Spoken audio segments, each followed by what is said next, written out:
Welcome to the Predictable Revenue Podcast, where frontline sales leaders teach you how to build and scale an outbound sales team. Welcome back to the Predictable Revenue Podcast. I'm your host, Collin Stewart. Today, I'm joined by Chris Castillo. She's the founder of Empowered Achievers. And if you're wondering why she's on the show, she's not a salesperson. She was actually a shout out from episode 117 with Caitlin Buckheit, where we were talking about mindset. And today we're going to dive a little bit deeper because Caitlin sort of alluded at some things. She provided some really great tactics for sort of managing people and helping work on their career. So if you're interested in that, definitely go check that one out. Today we're going to dive a little bit deeper into mindset, into how some of the beliefs are formed and sort of what you can do about them. And so with that said, Chris, welcome to the show. Hi, thank you so much for having me. Great to have you. I'm excited. This is anytime we can talk about mindset, it's on the show. I'm super excited. It's funny, I was having a call with our product manager. He does more than product management, so I don't know what to call him anymore, but basically he came from product management and now he does a whole bunch of other things for the company. And he was having a conversation with a customer and he was talking about, okay, well, they've came at me with this objection. Mm-hmm. I'm like, okay, well, going into the call, right? Because he's like, well, their objection, I think of him like sort of like Spock from Star Trek. Right. He's super logical. And so the customer had given him a very logical argument. So he had to sort of like shift things around. And I remember saying, like, if you go in with this mindset that you believe that they're right, then it's not going to be a productive conversation at all. I was like, here's the way that we sort of see things. And this is how you can adopt that. And then he's like, and we sort of talked about it for 20 minutes and he's all of a sudden it went click. He's like, okay, now I get it. Now I can sort of see that perspective. Yep. And it was like, it's just if he had gone into that call with the mindset of, okay, I believe the customer, there's no script or anything that I could give him that's going to get him to be able to convince that customer to sort of come in our direction. And so we had to work on the mindset first in order to actually like make him effective on that call. And basically we said, it's like, once you've got the right mindset, that's 80% of the battle. It doesn't matter the words you use. As long as you believe this piece, this frame, then you're going to have, like, it doesn't matter the tactical, like the actual language you use, you're going to do a much better job. And I think it's totally so similar in sales, whether you're prospecting or trying to close. If you got a positive mindset, if you're able to sort of cultivate that, as opposed to getting on the phone, cold calling, like I did in the early days where you've got maybe not everybody did, but I was given a business phone book in the early days and said, okay, go hit the phones. And like, great. I wasn't excited about it. I wasn't happy about it. I didn't think any success was going to come out of it. And you know what? I was right. You were right. Yeah. Like, and that's how it tends to happen. I proved myself right. Look how smart I am. Mm-hmm. So, self-preservation is an amazing thing. So tell me about that. Like, why would I be feeling like, okay, like, how is that served? Like, how did I get that belief that like, I'm going to be making this cold call and nothing's coming out of it?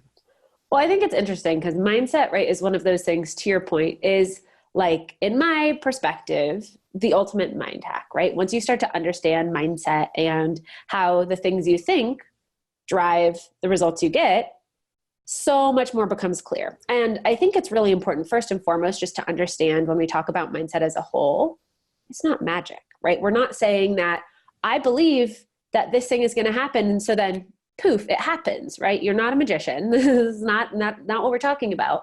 But what is really important to understand, just from like a more science-based approach, even if you think about it very logically, right? The things that I believe drives the actions that I take, in turn drive my results. And so if I go on the call thinking, same thing on a call, I work with clients, if they're going into an interview, same kind of approach. If you go in and you're like, oh, hi, and you can tell you don't feel great about it, that shows up because maybe whether it's an interview or on a call, your posturing or the way you present yourself or the wording that you use is very soft. And it's telling. Exactly. And someone's going to be able to read that because generally people are pretty perceptive. And in turn, that's probably going to drive the results. So that's why this happens, by the way, not that it's a magical thing, but to your question about how exactly does this happen and how did I get those beliefs? I always say that your brain is like a balance sheet. And if you have a lot of proof that something is true, you will believe it to be true. And that's how beliefs are formed. So like at a high level, right, I want you to think about this idea that, I use the Santa example often, right? If you're a little kid and you're spoiler alert. Okay. Oh, yeah. If there's any children listening. Yeah. Those ambitious children listening to this podcast, I would be very impressed. But if they are, maybe put a mute on it for a couple minutes. Just skip like a couple minutes. Yeah, exactly. But, when it comes to the Santa whole concept, right? When you're told that Santa is true as a child, then you start to see proof that underlines this thing that you already believe. So, oh, well, my cookies are disappearing. So like, obviously that is one thing that goes on my proof list. Well, I left out carrots. Those are also gone, or whatever it is, something showing up at the end of my chimney. There we go.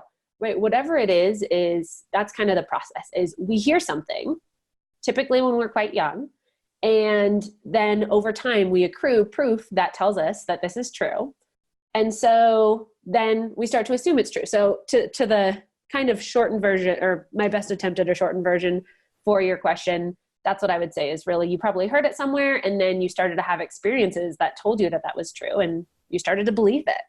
So you're saying I sucked at cold calling. This is your like long-winded way of just. No, I'm saying you believed you sucked at cold calling.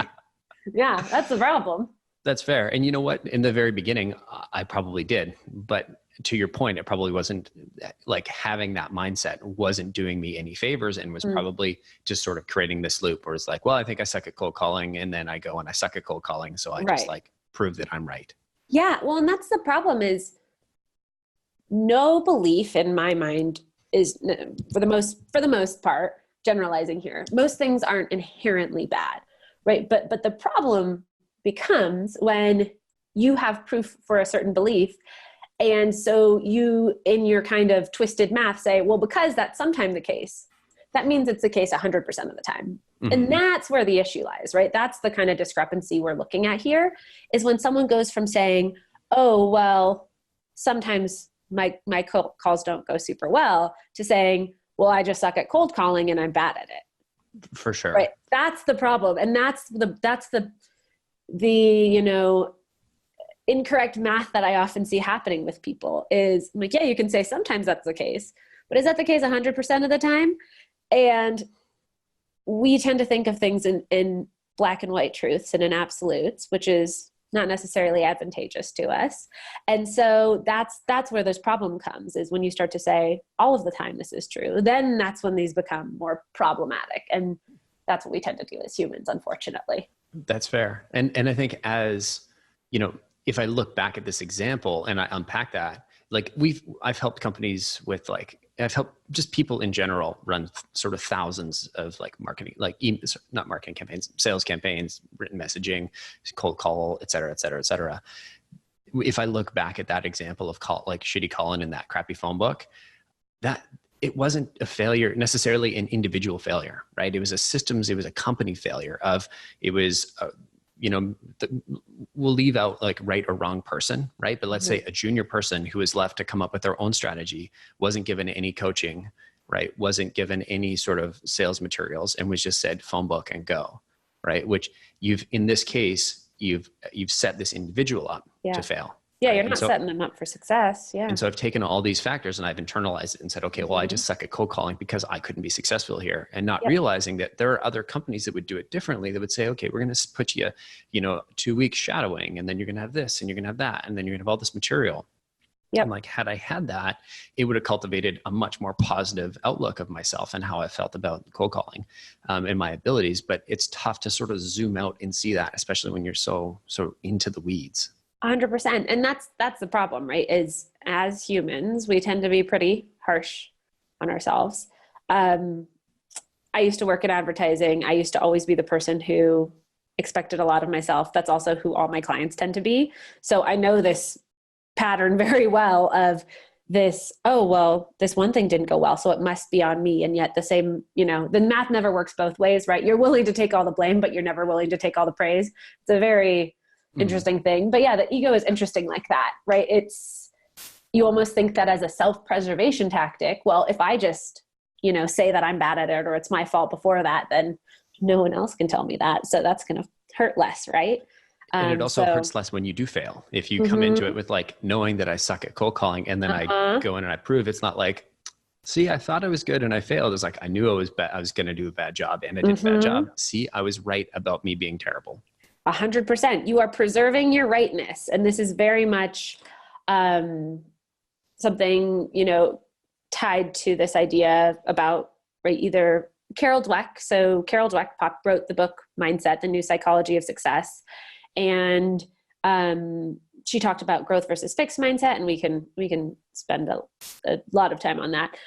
But this whole concept come back to the idea of why people even have, you know, why people even believe these things in the first place is why people tend to go to a more fixed mindset, or why people tend to go to this mindset that there's a certain amount of ability and, you know, here's where I lie, is not because they want to, or not because they want to be harsh on themselves, but it's just because it's a lot easier and more comfortable to think that you know exactly where you stand.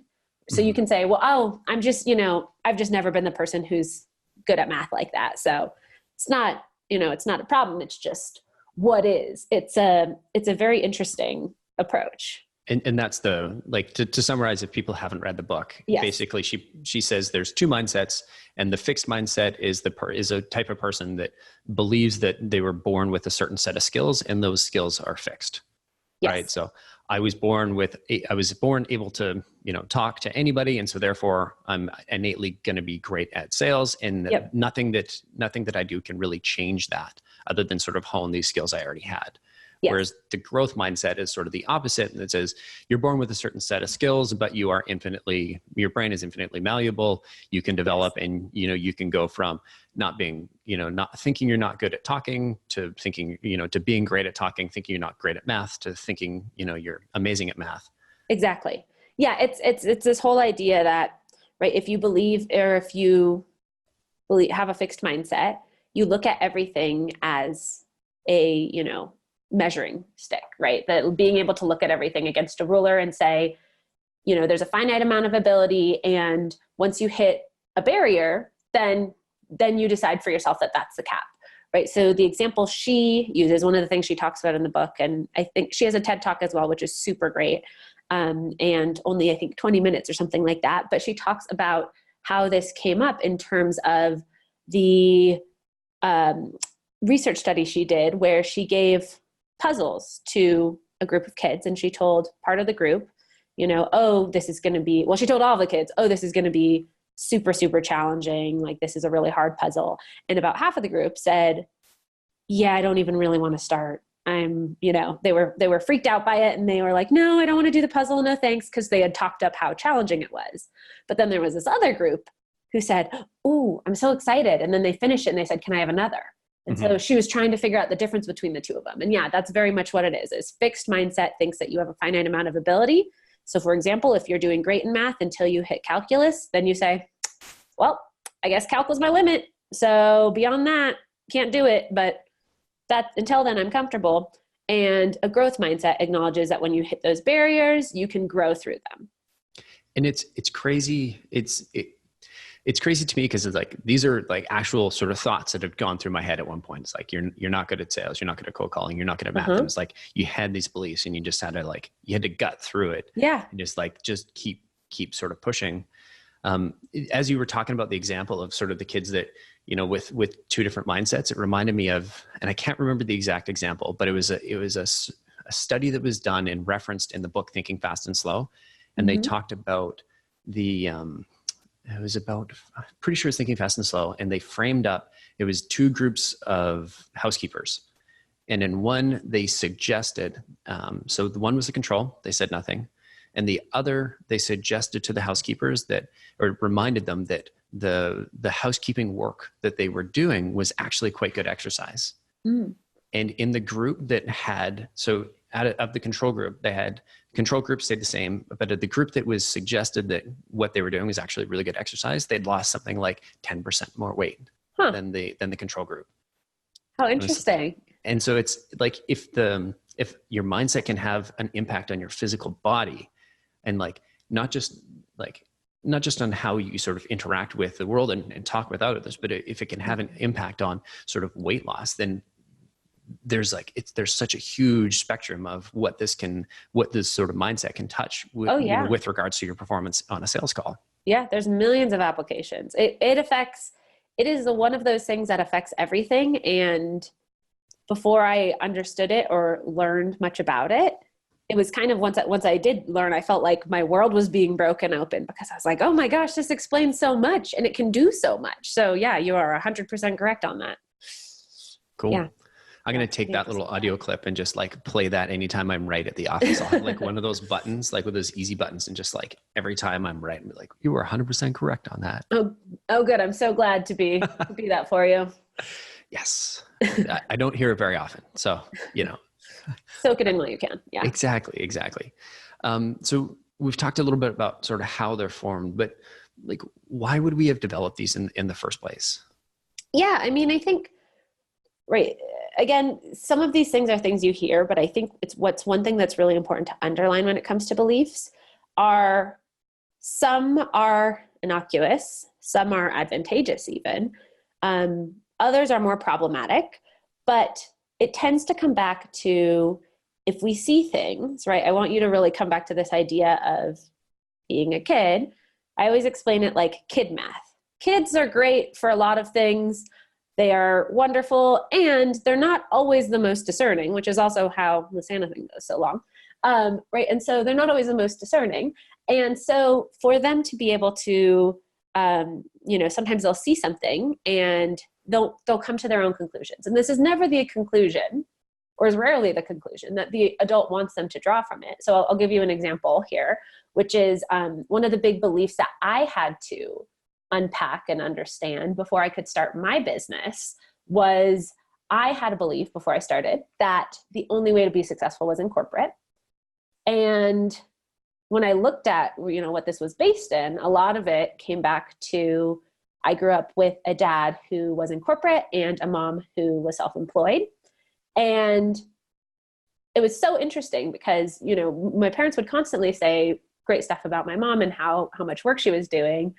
But as a kid, you're always listening and perceptive and catching on to these little things. And I remember one time there was a vacation we went on, I think it was to Hawaii. And my dad said something along the lines of, oh, well, your mom just had such a great, past couple months. And so it's paying for this vacation.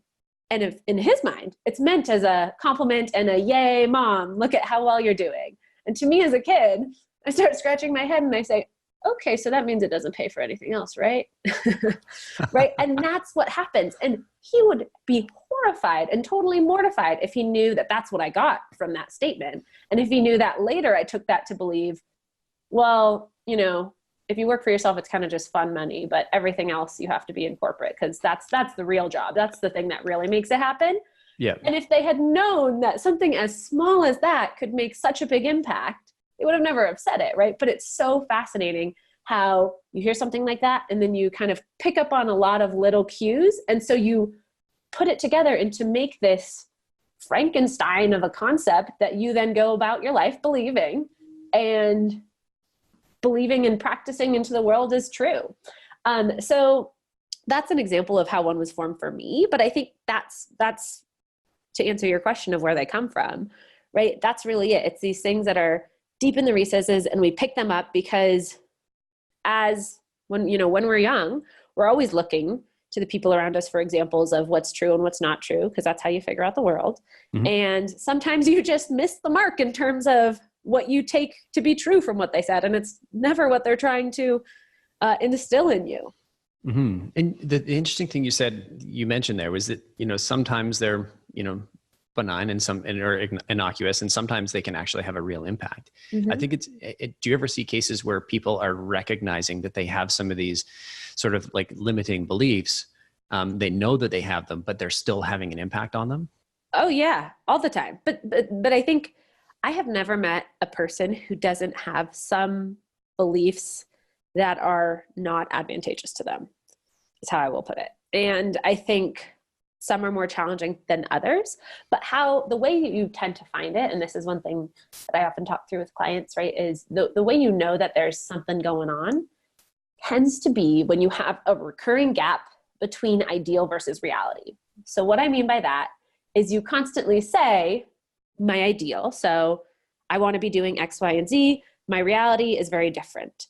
And once you have those recurring discrepancies, so whether it be, right, I always say that I want to leave the office at a reasonable hour and that I'm going to have better boundaries, but somehow I'm always there till 9:30 p.m. because people really need me, right? Or whatever it is, any of those gaps, that's normally how you know that there's something going on there that you should probably look at.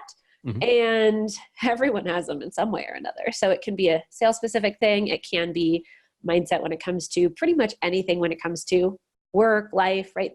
And I will tell you right now, the themes will go back and forth, because if you're that person who doesn't know how to set boundaries at work, it's probably also hard for you to say no to driving 3 hours to go to this friend's birthday party for 20 minutes just because you feel like you have to, right? So, yeah, when it comes to, where those technically come from and like why that kind of happens, that's what I would say. Gotcha. Yeah, because it's interesting. Like in some cases, we'll sort of cultivate them and keep them around because they're serving us in a positive way. On the sort of flip side, like if I go back to my cold calling example, that having that belief that I sucked at cold calling was actually sort of protecting me. Is this wrapping me in this big blanket of, I know I'm going to suck. I'm just going to go and I'm going to grind through this, and it's going to help me get through this next 90-minute call block. 100%. And I would argue that every single, right. So when we use the term limiting belief, a lot of people tend to really gravitate towards that phrasing.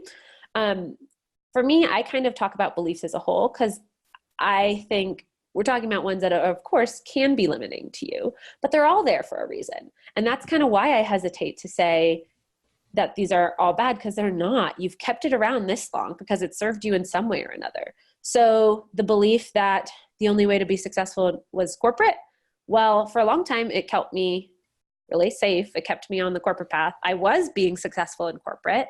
So it was putting me on the path and was getting me those accolades, and everyone was really proud of me.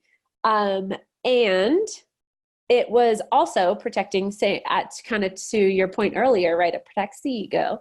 It protected me from ever having to go off of that path and being told that I shouldn't be doing that. So it served me in a very real way. And I would argue for anyone, if there's something that continues to recurringly happen in one of those patterns that we mentioned, and you're frustrated with it, look at where it's coming from and how it's helping you, because it is there for a reason, 100%. It reminds me of the way I think Carl Jung looks at I can't remember. It was it came out of the book King, Lover, Warrior, Magician. If I got that right. And he talked about how there's the king, and then there's the shadow archetype, which is like the angry prince or something like that. And so it's two sides of the same coin. It's this belief, it's this action that, okay, I'm gonna run through any wall I possibly can, right? And that's gonna, or like for me personally, like I can be very stubborn, which I think if anybody from the company's listening, they're laughing their heads off at that comment. And that served me really, really well in the, when we were starting the company, when I was sucking at cold calling, in the face of failure, that sort of stubbornness of like, it's going to be okay. I'll just sort of keep through it, keep persevering. That served me super well. But in other cases, when I need to be, when I'm maybe dealing with people, and I'm dealing with like personnel issues, or I'm dealing with like trying to change and evolve the company, that same sort of stubbornness can hold me back in some ways. So what you're saying is like the belief there is not necessarily bad. It's just maybe the lack of knowledge of it, or sort of how to work around that is. Yeah. And I think that the problem comes when it's driving the car, right? I think that it's not necessarily problematic in whole, but if you're noticing that it's causing you to do problematic things, then it isn't serving you. And so then you can start to look at it and say, okay, what's a healthier way I want to look at this? And that's what I would always suggest people do, right? It's not about saying, because sometimes you see the overswing of the pendulum. So what I mean by that is some people will say, well, I, believe that this is the only way to be successful. So instead I'm going to go too far in the other direction and just kind of start saying the opposite. I'm like, you've first overcorrected. of all, yeah, you don't believe it. So that's not going to ever work. And it's never going to actually stick in any way. But also, right, yeah, the overcorrection, we do not want to see that. So I think that's really important to keep in mind as well, that you're not going too far in the opposite direction by any means. That's fair. We don't want Yeah. to just, I shouldn't suddenly just throw my hands up in the air and say, fine, I'm never going to be stubborn anymore. Anything goes. Yeah. Or yeah, exactly. And you can't just power through and be like, well, I'm just the best at cold calls, and just say something that no part of you believes, because that's not helping you. And that's unfortunately, I think, what I see a lot of people want to do is they're like, okay, so I want to be able to identify, once they kind of are able to pinpoint, oh, well, here are some of these things that I'm believing or operating under the assumption is true, and it's maybe not serving me the best. They kind of just want to get there to that step and then wipe their hands of it and be like, so I don't believe that anymore, right? Mm-hmm. You can't just will things away. Otherwise, we would all be super well adjusted and all of these things, and no one would go to therapy, which I think maybe everyone should probably be doing. So anyways, point is, I'm like, you can't just will something away like that. It doesn't really work that way. It reminds me, it's funny, as you're saying that, it reminds me of like a lot of the early sales literature that I'd read. It was like, if you just think that you're good at cold calling, you'll be good at cold calling. And then like put a mirror in front of your phone and smile, or like put a pen in your mouth. And like, I vividly remember just hating the dials, or like being like terrified to jump on a really big call. Yeah. And I was like, okay, I guess I'll just like stare into this mirror and be like, don't smile. And that would actually make me smile. And it sort of like forces your body to kind of get there. But just the whole like, okay, well, if you suck at cold calling, just tell yourself you don't suck at cold calling. Well, and it's very interesting, because right now in the development world, there's starting to be more of a conversation around this idea of toxic positivity. And so what that can be is exactly this, right? When people just say the opposite, or they think they're like, I don't care, I'm going to just put on a happy face and it's going to be great. And it's maybe a little, I don't know, step 30 or something in some way, where you're like, this is alarming behavior. I can tell that something weird is going on below the surface. Mm-hmm. And it doesn't work super well. And it's really problematic, right? Telling people, oh, well, you just have to believe otherwise. Like that can be such a flippant response. Mm-hmm. So I think that's important to remember as well, is like, I think that's becoming more of a conversation. I'm glad it is, because I think people are realizing you can't just say, oh, well, that's not the case. Yeah. And leave it at that. Your brain isn't a config file that you can just like right click and open and be like, I'm just going to change a couple parameters here. Then I'll save that and go back and we're good. Yeah. Which I feel like was a lot of the training I got. It was like, okay, I read like the Brian Tracy and the Jeffrey Gitomer stuff. I'm not saying bad things about them, but I think there were certain things from those programs in the early days that was like, okay, well, just, think differently. It's like, okay, well, obviously there was some of it that served you. So, it served me well, because it got me going, and like, I got making those calls. But I'm wondering if there's somebody on the sort of in a similar situation where they're newer in their career right now, and they sort of have this belief around, they're not great at cold calling. They're trying to learn, trying to like get over the hump of, getting, enough hours in to actually get comfortable on the phone and to realize it's about the systems. What advice would you give them, or how would you coach them to look at that situation? If it's not just you suck at cold calling, now just think that you don't suck and everything will be okay. Yeah. I think if that's something, right, if that belief in particular is coming up with them, I would encourage them to look at, what you always want to do is start by looking at, okay, what is this belief? What kind of things have I heard that have led me to believe that that's true? So you kind of want to look at that proof that we mentioned at the beginning of, that's how these things are formed. Well, what kind of proof do I have, right? What are the things that I have heard or seen or been told?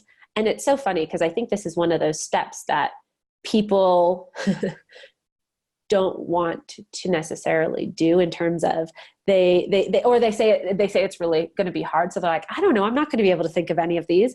And I can tell you just from the number of times I've been on calls with clients where I'm like, tell me where, can we talk about what is some of the proof that you've seen behind this? And they start by saying, I don't know. And then once I give them, 30 seconds of silence, they're like, well, in the second grade. I'm like, okay, exactly. Like, it's amazing the things that you have buried in your memory. So I think it's important to look at what's kind of behind it. And then to your point, right, what is the advantage of me keeping it around? Why have I kept it around so long?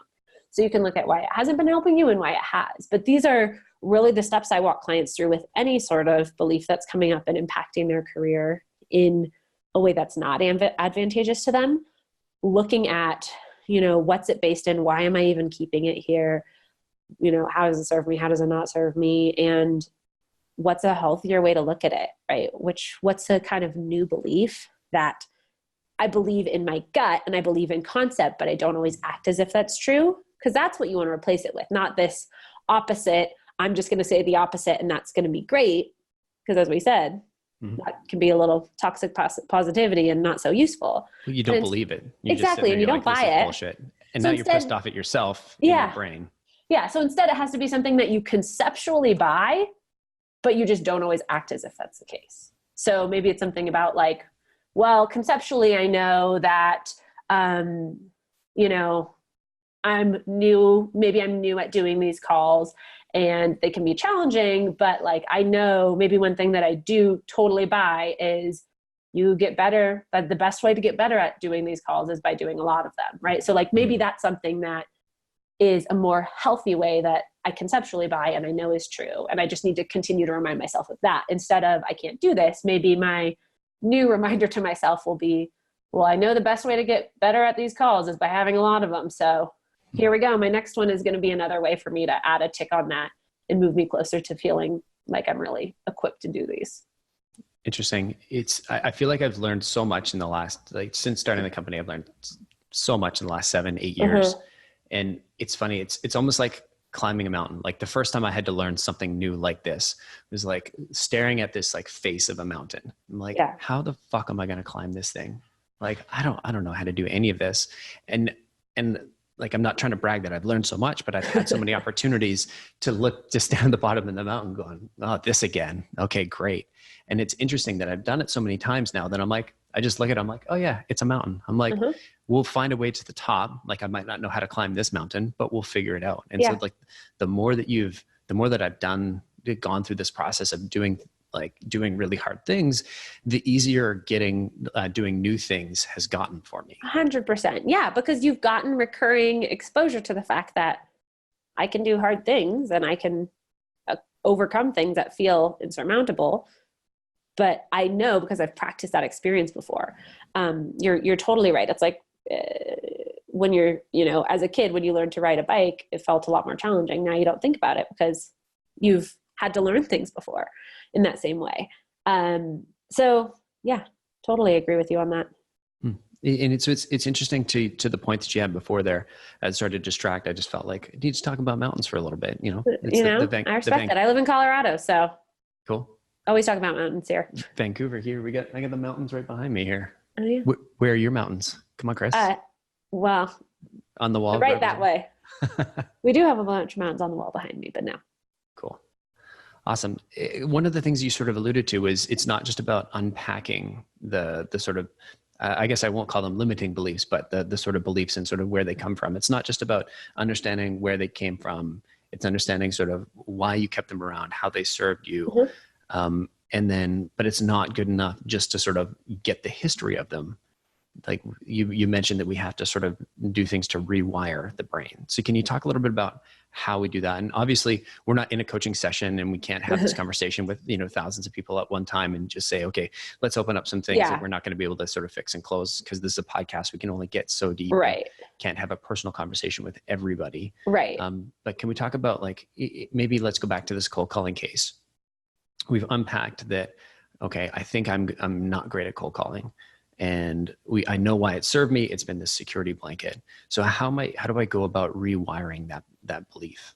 So when it comes to, once you've been able to fully understand where it comes from and why, then you can try and come up with these, right? What are the healthier ways that I want to look at them, as we talked about, that speak to the reasons that I've kept it around, that speak to all of those things. So it's hard without going too far into kind of other examples. But I think what I would say is we want to come up with kind of what are these new beliefs? What are the healthier ways I want to look at them? So just using that one of, well, I know with continued, exposure to calls, that's how I get better to them. Like we'll just use that as our example here. Then what you want to do is be able to add more proof to that one, right? So there's the whole field of neuroplasticity is really interesting because neuroplasticity talks about how the brain is malleable. And for a long time, right, people thought that it wasn't. And scientists are now learning more about the fact that like you can learn new things and you can teach an old dog new tricks. And a lot of how you do that is, there's tons of great videos you can find online and courses about it. But you want to, I would say, like, if you think of your brain like a balance sheet, if you have a lot of proof for this other thing, and you have this new belief that you're trying to put in its place, then you want to add more proof to this kind of new, healthier way to look at it. So how can I add proof to, what kind of examples can I think of that are proof to this? Well, the best way to get better at calls is by doing a lot of them. Well, maybe I can look at examples of, people who have built really successful businesses who maybe they started by doing that. Or maybe I could look at examples of people I know. So my peer did this and, they were struggling with calls when they first started and now they're great at them. Maybe I can look at personal examples. So I did a hell of a lot better on my 5th call than I did on my 1st, right? What kind of examples, what kind of proof can you add to this new belief? Because that's how you want to, essentially you just want to move the weight in the side of the balance sheet that you want to support, right? If you want to believe that new thing, then work on adding more proof to that and strengthening that one. And it's almost like, this is a very meathead example, but I tend to use it just because I think it's like the best way I can articulate it, of if you find out you've been doing squats wrong your whole life. And so you're like, oh, I'm using this wrong muscle. Well, you don't just, right? As Carol Dweck actually says in Mindset, the New Psychology of Success, she says replacing mindset isn't like replacing a hip. You don't just like snap your fingers and it's done. And you're like, okay, new mindset now, like new beliefs. Same kind of thing here, but it's about strengthening that other muscle so that over time it starts correcting for the one that you've been using that maybe isn't so good. This is like physical therapy 101. I was just going to say, it sounds like physiotherapy for the mind. It's like you've realized, hey, like my shoulder hurts here. It's like, okay, well, I have to do these stretches. I have to do these exercises. I've got these bands, and it's not just one thing that I can just decide, okay, I don't want my shoulder to hurt. I have to follow through and reinforce and put it into practice. And then when I get back and I jump into the pool to go swimming, then I can't. I have to correct my technique. And so it's not just about the technique, it's about the supporting muscles and all of that. Yeah. Which is just, right. Well, it's 100%. And I think, right, it's that kind of thing where, it takes time, and the reinforcement is the most important part, because over time it gets so easy, now a lot of the things that were originally, the only way to be successful is corporate, that doesn't come up for me anymore. But when you're first trying to do that, to kind of convince yourself or train your brain to believe otherwise, what always happens, and I say this because I've seen it both for myself, but I see it with clients all the time, is you tend to see things or get triggered in certain ways of someone says something that's trying to kind of call back that old belief that you're trying to break up with. And so you start to go like, oh yeah, maybe they are right. And you have to be able to catch yourself and kind of slap your hand and realize, wait, maybe, or maybe I also know that I can do a lot of calls and I'll get better at them, right? So you have to kind of think about what you want to replace it with and be mindful enough to catch yourself, because it gets way easier over time. But to your point, at first, it is quite challenging to train yourself and like do the work so that you can actually shift some of these things. It sounds like, to use a sales example, because we talk about, when you're trying to prospect into somebody, one of the easier ways to get in is to look for like a trigger event, right? Of like, hey, you've got a new CMO, and statistically they're going to spend X $1,000 as soon as a new CMO is hired. And so you look for that trigger event in one of your, target accounts, and then that makes it easier for you to sort of get in the door because, this messaging is going to resonate. Yeah. In the same way, you're sort of looking for these like trigger events in your life where you're like, okay, when this happens, I know I typically respond this way. Is that sort of what you're suggesting? Yeah. And I think I also think it's important to remember too, some of those triggers in terms of a lot of these things, as we talked about, right, are things that you've heard growing up. And so a big thing that I see with my clients is as they're working on this stuff, one interesting dynamic that tends to happen is, because I primarily work with millennials. And so a lot of them still have their parents around and can talk to them about stuff. And a lot of them will have, a week or so where they hop on a call and they're like, oh my gosh, I was making such good progress. And then my parents said this thing, because of course we know what their parents believe, because that's what they said in the first place. And you have to remember that beliefs to like pass down and pass down and pass down and pass down. And so their parents will say something that will then make them say like, oh my gosh, I'm trying to remind myself that it's not true, but it's hard not to go there. And I think the thing I will always remind my clients there is it's important to look at it with a lot of empathy. Because of course, I think it's really important to remember that parents aren't telling you things because they're trying to give you limiting beliefs or any of this. And they probably don't even know what you're talking about if you were to have this conversation with them. So instead, I think it's important to remember that there's no ill intent behind it, but they're just going to say things because that's what they believe. And that's what happens is, no one is typically going around saying stuff to try and make you feel or do a certain thing or feel a certain way, right? It's more about they're going and they're sharing their beliefs. And if a part of you believes it's true, you're going to latch on to that. But if no part of you believes it's true, it's going to kind of fall on deaf ears. So now if people say to me, the only way to be successful is corporate, and I kind of am just like, in my mind, I'm just like, oh yeah, that's obviously what you've heard. And that's kind of it. It doesn't do anything to me anymore. It's not a visceral response as maybe it once was. Yeah. And so I think it's just important to remember, right? Some of those triggers might be conversations with the people who taught you that in the first place, which again, not ill intention, but just be aware to kind of look out for other things that might call back some of that proof that you had in the first place. That's fair. Because there really is no such thing as perfect communication where I say one thing and it's received exactly as intended on the other side. No. we dove into this, and I wish I knew the podcast number, but we're over 120 now. And yeah, a limiting belief I have about myself is that I'm not going to remember all of these. And so I believe that, and then I'm not disappointed when I don't believe that I don't remember the numbers for all 120 episodes. But we had Mark. Keep track of. It is a lot, yeah. We had Mark Kosoglow on. He's I think VP of Sales, or maybe a bit higher now over at Outreach. And we talked about in discovery, like when we're talking with customers or prospects, that how we're sending messages, doesn't always. What we're sending doesn't always get received. And he talked about this interesting way of making sure we're avoiding that. And it makes a ton of sense in the context of a sales call, but when you're just hearing things about yourself as you're a kid and your brain isn't even fully formed, there's no way that you can even, we can even hope to have even anything close to perfect communication. Oh yeah. There's no discernment. Yeah. You just take it through and then you parrot it back out, which is also sometimes I can say the funniest things because you just hear them say exactly what their parents said and you're like, yeah, you've heard that before, haven't you? Yeah, so that's what happens. I wonder where that came from. Exactly.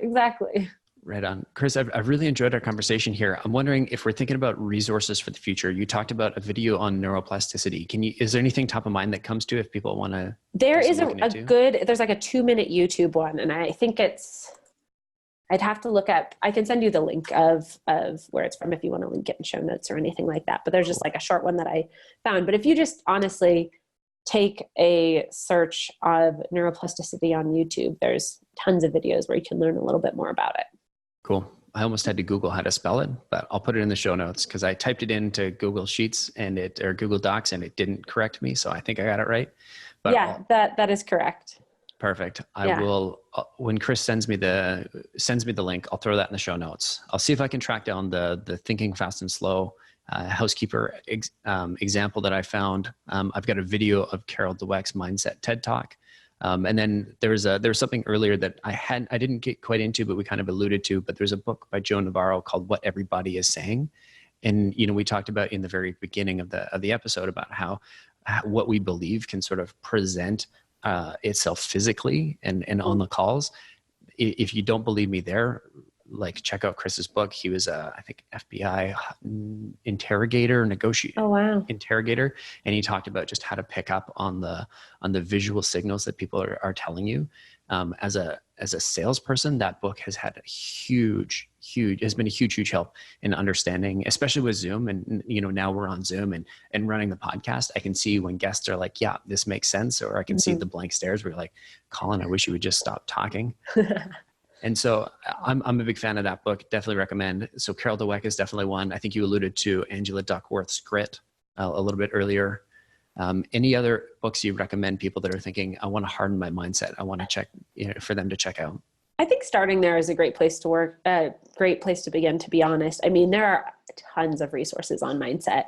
You can find endless books about different mindset when it comes to different things. I'm sure there's books on sales mindset. I know there's books on financial mindset, money mindset. There are books on everything. So I think what's important is just, if you want to start diving into it, I think Carol Dweck's a great place to start, because she's only talking about mindset in terms of growth versus fixed, and looking at those two, that kind of like dichotomy individually. But you can find, endless resources on mindset as a whole. Cool. Yeah. Right on. Well, Chris, thank you so much for coming on the show. Before we wrap, I just want to know, normally we do a cold call role play, but I thought, as a coach, you're not doing too much cold calling, so we didn't want to put you through the ringer. Yeah. But can you just tell us a little bit about how the people that you typically help and what you do to help them?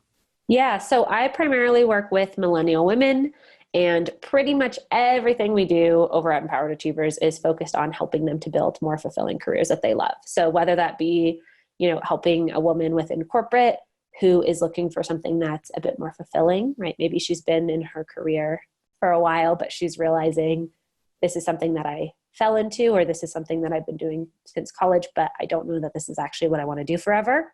Mm-hmm. That's primarily who I work with, because that's who I was when I was in advertising. So the reason I created the business, as for many people, was it was the thing that I wish I had had.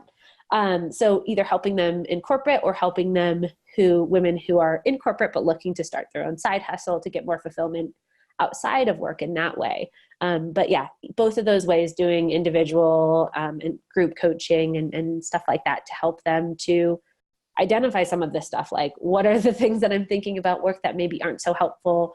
What do I actually want? And help them to take the shoulds out of their career, because that typically doesn't do many of us favors. Totally fair. And if people are trying to get in touch with you, what's the best way? Yeah.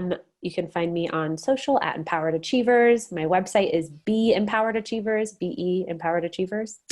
And I'm pretty easy to track down. Chris Castillo, Empowered Achievers, any of those things will probably direct you to me. Very cool. And if you're not quite convinced and you want to look at a bit of a case study of Chris's work, we had Caitlin Buckheit on the show. I think you've been working with Caitlin, and she had mentioned you two have been working together for some time. Yeah. And in the episode, you can actually sort of see her how she outlines how she worked through some of those things. She presented a really interesting sort of tactical, how she's done it herself, and how she has taken what she's learned from you and is sort of instilling that in the people that she's coaching. Yeah. So if you don't quite believe me that Chris is awesome, go check out episode 117 with Caitlin. You can see the proof for yourself. And if you already believe, then hit her up at beempoweredachievers.com. Mm-hmm. Right on. Yeah. Well, thanks so much for coming on the show, Chris. Yeah, thank you for having me.